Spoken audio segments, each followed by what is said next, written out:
Bom, pessoal, bom dia a todos. Meu nome é Guilherme Schwab, estou falando aqui de Porto Alegre, Rio Grande do Sul. Muitos aí já me conhecem através do Facebook, dos grupos de CFTV e também pelo grupo no WhatsApp. A minha ideia nesse breve aí, nessa introdução ao treinamento avançado de CFTV é passar aos amigos aí as questões relativas às diferenças das atuais tecnologias do mercado, tanto analógica quanto a HD, as HDs, na verdade, né? HD CVI, HD TVI, HD SDI e também a tecnologia IP. Bom, a introdução é a seguinte: conhecendo, entendendo e dominando os sistemas atuais de CFTV. Bom, os sistemas atuais de CFTV hoje, além do analógico, que até pouco tempo atrás era o único, né, vamos dizer assim, o mais popular, conhecido por todos os instaladores, nós temos hoje também as tecnologias IPs, tecnologia HD, e a gente vai fazer um comparativo técnico, vamos dizer assim, nem tanto vamos entrar dentro de imagem, mas sim das características do sistema em si. Bom, dentro do CFTV IP, qual seria a infraestrutura necessária, as velocidades disponíveis hoje, né? As velocidades disponíveis que a gente tem hoje é diferente da resolução, as velocidades disponíveis de banda, de rede que a gente tem, né? A ideia de configuração, no CFTV HD, hoje os padrões que a gente tem de HD, a infraestrutura necessária e configurando. Todos esses módulos aí, os módulos 3 de configurando, tanto do CFTV IP quanto do HD, vão para o próximo módulo. Bom, CFTV analógico ou digital. Bom, embora com resultados aparentemente parecidos, tem tecnologias e recursos muito diferentes. Isso é verdade. Hoje nós falamos aí em HD, em tecnologia HD, nós temos aí a limitação hoje, né, que é o D1 ou E na maioria dos equipamentos, né, e o 960H em equipamentos mais avançados. A transmissão se dá em cabo coaxial, né, nós temos nenhum delay, né, e a qualidade, né, a gente tem hoje questão de baixa luminosidade, compensação de luz em algumas câmeras, né, e muitas limitações comparativas ao CFTV IP.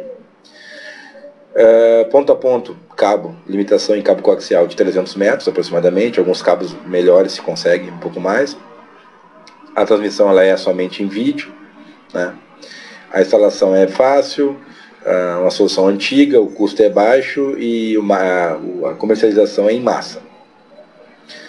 Bom, depois nós temos o HD SDI. O HD SDI hoje ele está em resoluções 720p e 1080p, esse é um padrão usado aí, disseminado no mercado pela Sony, tá? É um padrão disseminado pela Sony.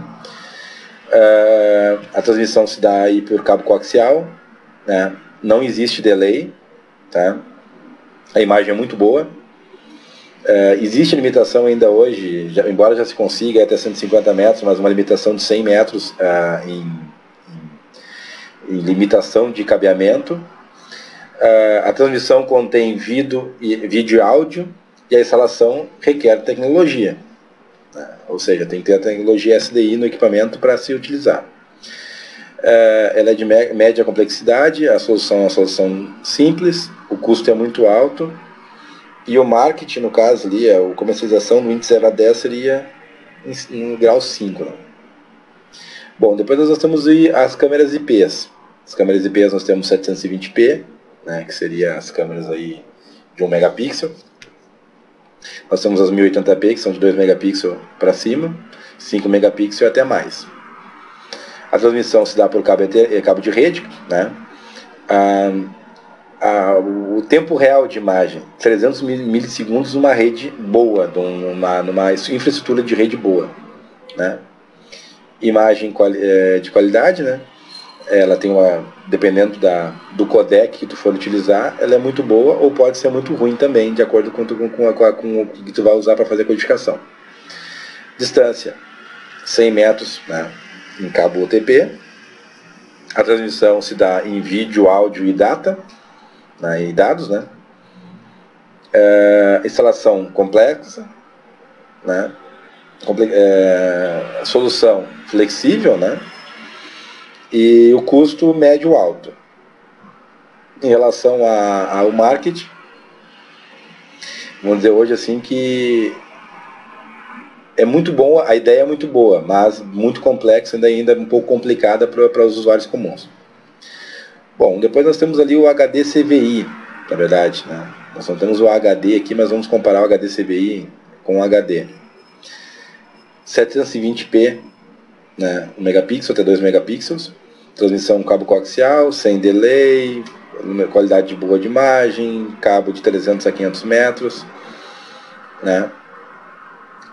Nós temos também transmissão de vídeo, áudio e dados.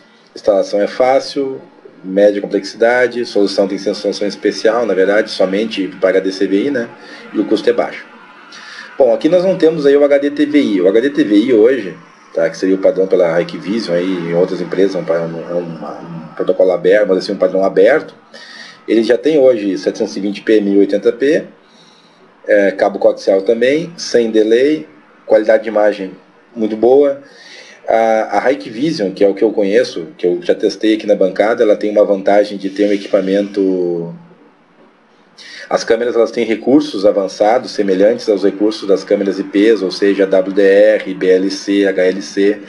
Então são, vamos dizer assim, se destaca muito em relação às funções da câmera.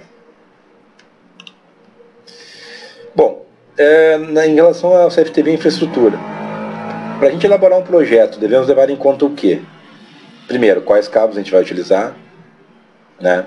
Considerar possíveis ampliações e upgrades de resolução, ou seja, se o teu cliente tem a possibilidade de migrar para IP, então provavelmente o ideal seria usar um PVT da Giga, que é aquele equipamento que utiliza um cabo UTP para cada câmera. Por quê? Porque no futuro ele vai poder, substituindo, é óbvio, não vai poder utilizar o PVT, mas ele vai utilizar o mesmo conector, o mesmo cabo e conectar um switch, né? E vai conseguir utilizar as câmeras IPs.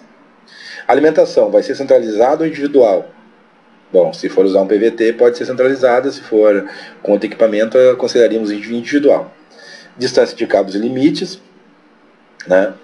Nível de luminosidade, isso é muito importante, tá? Em relação a câmeras, tá? Muitas vezes o pessoal se apega à questão de que a câmera é 1 megapixel, 1.3 mega, ou 2 megas em câmeras analógicas, HDs, HD CVI, HD TVI, mas tem que pensar o seguinte: se essa câmera ficar de frente para um portão, e se ela tiver uma incidência de luminosidade de frente, são funções que tem que ser consideradas. 6. Se for usar acesso remoto, a internet é compatível com a quantidade e resolução de câmeras, isso é muito importante. Tá? Embora hoje a maioria dos DVRs já tenha a possibilidade de você ajustar o stream dele de acordo com a tua internet, usar o stream em WD1, D1, enfim, de acordo com o equipamento. E muito importante, pessoal, a questão do RMA do distribuidor. Considerar possíveis falhas e prazos de substituição, porque muitas vezes você faz um projeto, compra um equipamento de determinado fornecedor que importou um container daquilo, mas depois no futuro você precisa substituir, não tem mais o mesmo equipamento, vai ter que trocar a câmera e colocar até uma câmera mais cara. Bom, aqui a mesma imagem anterior, que são os limites de distância e resolução. Nós já passamos por isso aí. Cabeamento, tipos de cabos. Como todos sabem, a minha formação é em análise de sistemas, eu sou formado em TI, não sou um especialista em cabeamento. Seria interessante todos os amigos aí consultarem o canal no YouTube do Franklin Maia, que é um amigo nosso aqui que sabe tudo sobre a parte de instalação mesmo.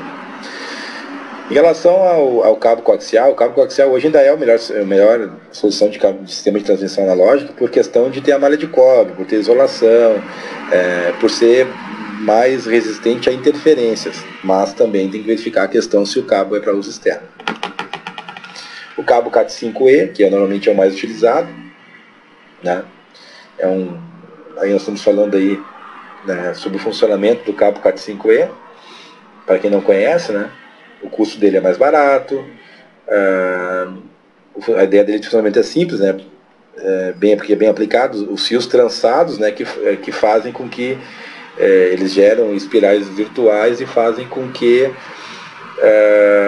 ele seja imune a ruídos externos. Então, uma dica simples aí, quando for instalar um balloon, tenta desenrolar. Eu já vi muitas instalações aí do pessoal desenrolar o cabo, os dois parzinhos ali, deixar 30 centímetros. Quanto mais torcido ele ficar até a conexão com o balloon, melhor. Aqui nós estamos falando do padrão de grimpagem, né? O T568A e o T568B. Isso é muito importante, tá? O pessoal, muitas vezes aí o pessoal comenta que está fazendo instalação com cabos com padrão, tipo branco do verde, verde, branco laranja, laranja, enfim. Que se vocês forem analisar, a gente tem o cabo 1, 2, 3, 4 e o 6 são saída de dados. Se nós formos analisar o cabo 5, o 7, o 8, 5, o 5, desculpa, seria o 5, 6, o 5, 6, na verdade a gente tem 1, 2, 3, 4. O 4, 5, 6, o 4, 5, 7, 8, na verdade, desculpa, eles são cabos que sobram, são pares que sobram dentro. Algumas empresas utilizam isso para telefonia. Então o que acontece? Caso a tua câmera não tenha PoE, é possível, tá? Não vai ter problema nenhum de você usar um par ou dois pares de acordo com a distância para alimentação.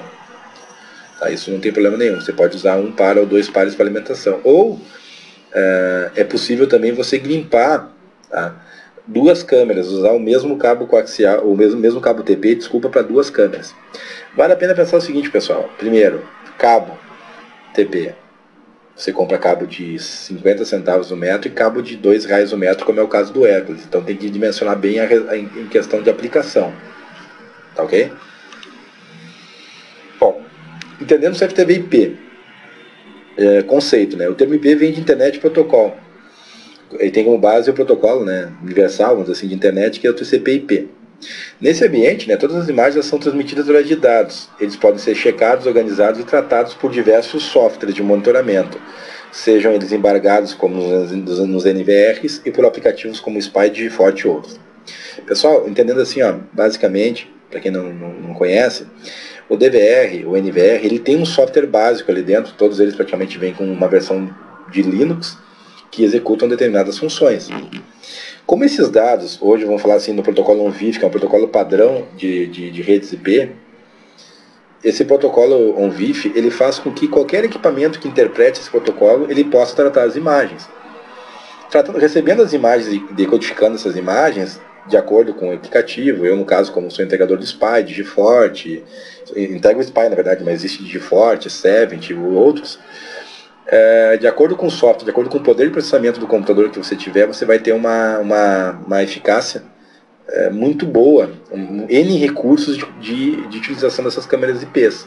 Porém, é muito interessante ver a questão de infraestrutura. E outra coisa, usar ferramentas da Hikvision, a Intelbras, a DSS, disponibilizam nos sites ferramentas de cálculo de banda e cálculo de lente. Então você tem que sempre pensar em relação se a tua rede, se a tua infraestrutura de rede, se ela comporta hoje a quantidade de câmeras IPs e a largura de banda necessária. Uma tecnologia de rede IP, né, como ela é baseada em endereço de rede, necessitamos de alguns equipamentos. Você precisa, no caso, se for fazer o acesso externo, de um modem, de um roteador, de um switch, na verdade, né? Um switch que seria o equipamento, vamos dizer assim, para dividir, para ter a conexão física das câmeras e os adaptadores de rede. Depois, pessoal, nós temos aqui as tecnologias de internet ADSL, né, que seria, não vamos entrar muito nisso, mas vai ficar aí aberto, quem quiser pode me solicitar essa apresentação em PowerPoint. São os padrões, na verdade, para se entender um pouco de transmissão de ADSL, né? O IGVT, nós temos as infraestruturas depois da NET. Depois aqui uma coisa básica. A diferença entre o sistema de CFTV analógico e o sistema de CFTV IP.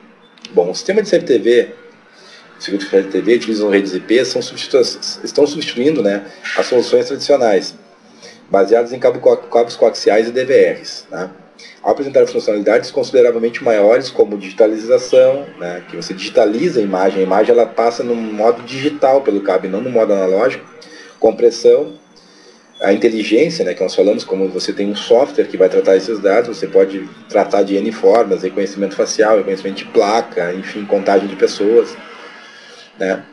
A alimentação via PoE, né, que você pode mandar o sinal junto com a alimentação junto com o cabo. Bom, a gente considera um investimento necessário, né, maior. O sistema IP, ele sempre tem uma vantagem, uma vez que a infraestrutura requer investimento menor que o cabeamento coaxial, principalmente se for utilizar em uma empresa que já tenha equipamentos de informática e que você pode tranquilamente conectar essa câmera IP à rede, à infraestrutura que ele já tem. As câmeras PTZs, as câmeras IPs, né, as Speed Domes, elas são controladas pelo protocolo, então não tem necessidade de passar um cabo de controle. O CFTV IP, né, graças à inteligência local, né, da câmera de rede, é possível definir o tamanho das imagens que serão transmitidas, ou taxa de quadros, considerando eventos específicos, como movimento, horário programado. A câmera só enviará as imagens se considerar tratar-se de um evento importante, como pode ser apenas 10% do tempo de monitoramento. Durante o resto do tempo, nada será transmitido. Isso, pessoal, é uma tecnologia que muito poucos instaladores conhecem, que é você usar pelo software da câmera IP, isso varia de fabricante para fabricante, com que ela transmita pela rede só eventos interessantes. Por exemplo, você tem uma área com uma câmera que tem uma árvore, tem uma área de detecção que ficam passando veículos. Você não quer ficar gravando os veículos, você quer gravar quando alguém abrir a porta. Então você vai detectar uma área, marcar uma área de detecção que seja a porta, e esses dados vão ser transmitidos pela rede somente quando tiver esse evento. Considerando as medidas de segurança adequadas, como firewalls, VPNs e proteção de senha, a internet pode ser, na verdade, a câmera IP ela é feita para transmitir, para trabalhar com o protocolo TCP/IP, que é a base da internet. Então você pode tranquilamente compartilhar os dados de uma câmera IP, fazer um compartilhamento dessas imagens, um acesso remoto diretamente na câmera. Em relação a questões de confiabilidade de tráfego de rede, hoje é possível você ter redundância de links, ou seja, você pode ter um load balancing com duas ou mais VLANs, com duas ou mais internets, né? E você daí não vai ter o problema aquele de um DVR, teoricamente, vamos simplificar assim aqui. Esse material tem uma falha. Na verdade, assim, a partir do momento que você tem acesso remoto a um equipamento, a um DVR, você está acessando ele via IP. Ele pega o sinal analógico e trata e converte isso em dados. Então, o aplicativo via celular ou o aplicativo de monitoramento, ele vai tratar aquilo como se fosse uma câmera IP. Claro, você pensa assim, se você tiver uma câmera IP de boa qualidade, você vai ter 16, num NVR de 16 canais, você vai ter 16 streams. 16 configurações independentes para cada câmera, enquanto no DVR você tem, mas é um processamento só. Bom, pessoal, qual é que é a ideia disso aqui? A ideia hoje é desmistificar a questão do CFTV IP. No próximo módulo, no próximo de configuração que eu vou estar criando, eu vou mostrar para vocês configuração de um equipamento, no caso aqui eu tenho o LuxVision e Hikvision, configuração de um DVR Turbo HD da Hikvision e configuração de DVR HDM da LuxVision. E aí você vai fazer os testes também de imagem, que é o que todo mundo gosta, e ver a diferença de configurações e a questão principalmente de delay entre essas infraestruturas. Tá bom, pessoal? Esse é o primeiro vídeo que eu estou criando, que eu estou lançando no canal do YouTube. Espero que seja o primeiro de muitos aí que eu possa ter ajudado vocês.